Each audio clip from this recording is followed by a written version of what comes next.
حضرت عبداللہ رضی اللہ عنہ فرماتے ہیں کہ ایک شخص حضور صلی اللہ علیہ وآلہ وسلم کے پاس آیا اور اس نے حضور صلی اللہ علیہ وآلہ وسلم سے کہا، میں آپ سے بہت محبت کرتا ہوں۔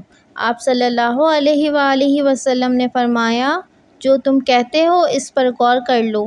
اس نے 3 بار کہا کہ باخدا میں آپ صلی اللہ علیہ وآلہ وسلم سے محبت کرتا ہوں۔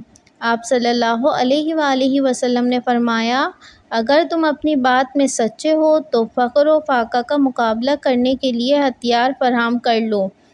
جو لوگ مجھ سے محبت کرتے ہیں ان کی طرف فقر و فاقہ سیلاب سے زیادہ تیز رفتاری کے ساتھ بڑھتا ہے۔ حضرت عبداللہ بن عباس رضی اللہ عنہ نے فرمایا، جو شخص اللہ کی کتاب کی پیروی کرے گا وہ نہ تو دنیا میں بہرا ہوگا اور نہ آخرت میں اس کا حصے میں محرومی آئے گی۔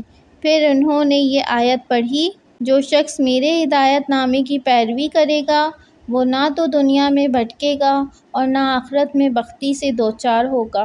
حضور صلی اللہ علیہ وآلہ وسلم نے ارشاد فرمایا، قرآن مجید میں 5 چیزیں ہیں: حلال، حرام، محکم، متشابہ اور امثال۔ حضور صلی اللہ علیہ وآلہ وسلم نے فرمایا، اعمال کا دار و مدار نیتوں پر ہے۔ حضور صلی اللہ علیہ وآلہ وسلم نے فرمایا، نماز جنت کی کنجی ہے، نماز مومن کی معراج ہے، نماز شیطان کا منہ کالا کرتی ہے۔